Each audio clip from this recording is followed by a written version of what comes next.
Bonjour à tous. Aujourd'hui, j'ai envie de vous raconter une histoire extraordinaire, celle du Jésunois Simon Kimbangu. C'est une histoire passionnante parce qu'elle se passe en 1921 et qu'on a beaucoup de sources de l'époque qui nous permettent de comprendre comment naît un prophète, comment surgit une église à partir de sa prédication et comment s'écrit un évangile à partir de témoins exaltés et qui n'ont pas toujours beaucoup d'instructions.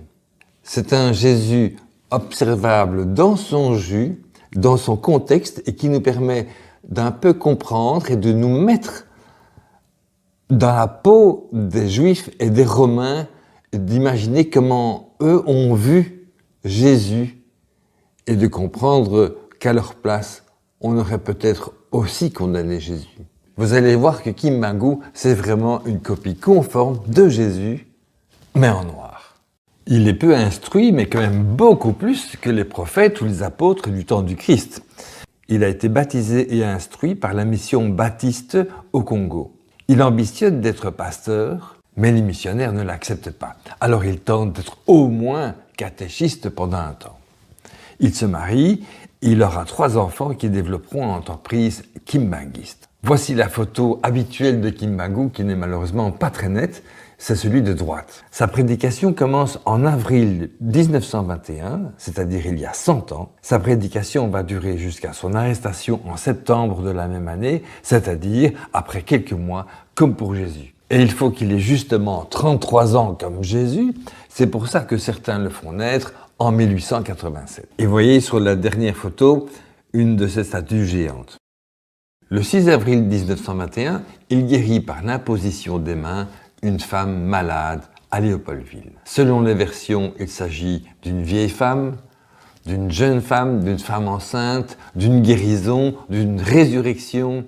C'est pas très clair, mais puisqu'il y a une date, le 6 avril, ça donne l'impression d'un fait réel. Et ensuite, il retourne dans son village Nkamba, mais il est précédé par sa réputation de guérisseur et il va attirer les foules. Enfin, quelqu'un de plus puissant que les Blancs. Et lui-même, il y croit. Il a été formé par les missionnaires pour croire que derrière le monde réel, il y a un monde surnaturel où tout est possible et qu'il suffit d'avoir la foi. Il croit dans cette guérison miraculeuse et il croit dans sa foi. Et il croit en lui, alors les autres vont croire en lui aussi. Et il croit avoir une mission. Et de là commence sa prédication et son succès de foule.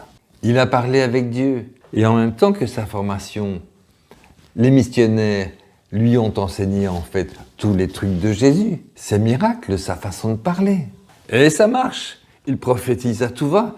Il dit ce que les gens veulent entendre, il leur annonce de bonnes choses sans que ça ne leur coûte rien, puisque c'est pour plus tard. Et il ne réalise jamais rien de concret, si ce n'est des actes de thaumaturgie, dont le témoignage est toujours très discutable. Les gens viennent de loin pour se faire guérir. Les éclopés font la course pour être guéris par Kimbangu. Certains se sentent guéris et font de la publicité pour le prophète, d'autres sont déçus et vont se plaindre chez les concurrents, les missionnaires, en leur disant « Vous savez, Kimbangu, Mais Kimbangu se défend, évidemment, avec le soutien de ses acolytes, et il leur dit « Mais si ça n'a pas marché, c'est parce que vous n'avez pas assez la foi. » Alors, en quelques semaines, Kimbangu attrape le gros coup et il n'y a plus de limite. Comme pour Jésus qui passe d'une prédication paisible, orientée vers les autres, à un stade où il se prend pour Dieu et veut que tout le monde lui obéisse, eh bien Kimbangu aussi, à un moment donné, se prend pour Dieu. Il est l'envoyé du Dieu Tout-Puissant. Il est l'incarnation de l'Esprit Saint lui-même. Le Christ a déménagé son royaume de Jérusalem à Nkamba, son village natal dans le Bas-Congo, qui deviendra la nouvelle Jérusalem. Présentement, le Christ, il a changé d'adresse. Il y a encore plein de similitudes avec Jésus. En particulier, il fait des tonnes de miracles. Il rend la vue aux aveugles, il fait entendre les sourds, il fait marcher les paralytiques, il chasse les démons, il ressuscite les morts, il rassemble les foules. Bref, la totale. À propos de foule, dans un texte, il parle d'une foule immense, et puis un peu plus loin, il précise 65 personnes. Alors, que signifie le mot foule? dans les évangiles. Il nomme aussi des apôtres, et une particularité, il se fait dénoncer pour 30 francs. Il annonce plein de bonnes choses sans que ça ne lui coûte rien, puisque c'est pour plus tard. Et en particulier, il leur annonce que les noirs vont devenir blancs et les blancs vont devenir noirs. C'est très intéressant parce qu'on comprend qu'aucun blanc ne va vouloir adhérer à cette religion de peur de devenir noir. Donc, Kimbangu annonce clairement que c'est une religion qui est destinée aux noirs, mais quand Jésus annonce que les premiers seront les derniers, Jésus annonce aussi que c'est une religion destinée aux derniers. Et pourtant, il y a beaucoup de premiers qui vont vouloir adopter la religion chrétienne, des rois, des princes, des empereurs, des bourgeois. Et ça, c'est incompréhensible. Alors, grâce à Kimbangu, il va y avoir une espèce de réveil chrétien noir. D'une certaine façon, les missionnaires profitent de ce réveil chrétien parce que Kimbangu est contre la sorcellerie, il interdit les fétiches, il est contre la polygamie, contre l'alcool, contre le tabac, contre l'indécence. Donc d'une certaine façon, ça sert les missionnaires qui en même temps sont surpris de la crédulité de ces indigènes, en oubliant qu'il faut exactement la même crédulité pour croire au miracle de Jésus. Et puis les missionnaires n'aiment pas trop quand ça se passe sans eux.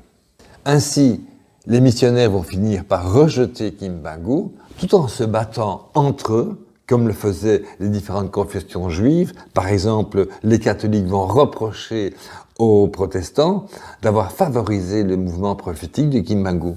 Et on peut comprendre cette tension parce que la fréquentation des églises baisse, des dispensaires se vident parce que les gens préfèrent une guérison miraculeuse qui est bien plus efficace que d'attendre au dispensaire. Il prophétise aussi la fin de la domination du Congo et la disparition de la race blanche abominable, un peu comme à Jérusalem, on prédisait aussi la fin de la domination romaine. Donc, il se retrouve poursuivi à la fois par les mouvements religieux et par l'administration coloniale. Finalement, il est capturé le 12 septembre 1921 et déféré devant un tribunal militaire. La lecture du verdict du jugement est édifiante.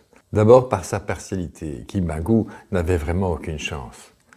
Et puis aussi par son arrogance. Ces chrétiens blancs se sont moqués des miracles et des manigances de Kimbangu, mais ils auraient pu aussi bien avoir la clairvoyance de se moquer des manigances et des miracles de Jésus. Ensuite, il sera fouetté comme Jésus et finalement condamné à mort. Plus tard, le roi Albert va commuter sa peine en prison à perpétuité. Finalement, il meurt en 1951, 30 ans plus tard, mais ses partisans diront qu'il est mort plusieurs fois pendant sa vie publique en résistant toujours, sauf en 1951. Depuis lors, il apparaît ici ou là, en Afrique, mais aussi ailleurs. Donc au fond, Kimbangu a inventé un christianisme noir par opposition au christianisme blanc. Ensuite, l'église kimbanguiste se développe en même temps que le mouvement d'indépendance du Congo. Elle sera finalement reconnue même par la Belgique en 1959. Le centre de cette église est à Nkamba, donc le village natal de Kimbangu, où a été bâti un temple gigantesque dessiné selon la vision d'Ézéchiel. Et il y a aujourd'hui plusieurs dizaines de millions de fidèles kimbanguistes, surtout en RDC et en Belgique, mais aussi en France et ailleurs. L'église est dirigée aujourd'hui par le petit-fils, sa divinité, Simon Kimbangu Kangani. C'est une entreprise familiale, florissante, et comme vous voyez, les chefs sont bien nourris. Plusieurs textes relatant la vie de Kimbangu tiennent lieu d'évangiles, avec évidemment plein de problèmes d'authenticité. Alors je voudrais vous lire un extrait. À Kinshasa, le prisonnier était transféré à la prison de Kintambo, puis ensuite à Lutendele, au bord du fleuve Congo. Et là, les autorités coloniales vont mettre Papa Simon Kimbangu dans un fût contenant des produits asphyxiants. Le fût est soudé et jeté dans le fleuve, mais quelques instants après, Papa Simon Kimbangu sortira miraculeusement sain et sauf. On va alors le fusiller sur le champ. Mais hélas pour les tirailleurs, Papa Simon Kimbangu ne mourra pas et va continuer à avancer comme si de rien n'était. On va alors l'attacher à l'aide d'une chaîne contre une grosse pierre et le jeter dans le fleuve. Papa Simon Kimbangu réapparaîtra et marchera tranquillement sur les eaux du fleuve pour revenir se livrer à ses tortionnaires. Toutes les tentatives d'assassinat du prisonnier échouèrent. Alors, un autre extrait. À l'annonce de la mort de Papa Simon Kimbangu, les autorités coloniales étaient très joyeuses. Et le même samedi 13 octobre 1951, un dîner fut organisé à l'hôtel Regina de Kinshasa. En plein dîner, Papa Simon Kimbangu réapparaît physiquement en leur présence. C'était la vraie panique, la grande débandade. Chacun prenait ses jambes à son cou. Il y eut des fractures et des blessures au cours des fuites tout azimut. Le seul Congolais témoin présent de cette soirée fut par la suite envoyé en Belgique avec toute sa famille pour garder secrète cette nouvelle très troublante. Le témoin divulgua néanmoins le secret au premier fils de Papa Simon Kimbangu. Comment aurions-nous jugé cet homme à leur place? Est-ce que nous aurions confirmé qu'il était l'incarnation du Saint-Esprit et l'auteur de miracles? Est-ce que nous aurions choisi de nous prosterner devant lui? Et aujourd'hui, l'Église kimbanguiste est capable, comme l'Église catholique, d'ergoter sur des points de doctrine parfois très éloignés de ce qu'a dit ou pensé le prophète. Voilà des siècles qu'on se bat pour des dieux issus de témoignages vraiment très flous. Alors, la prochaine vidéo, les péchés n'existent pas. Ciao! Si vous voulez découvrir encore d'autres aspects rigolos de la Bible, je vous recommande le livre « Où diable Dieu se cache-t-il dans la Bible ?»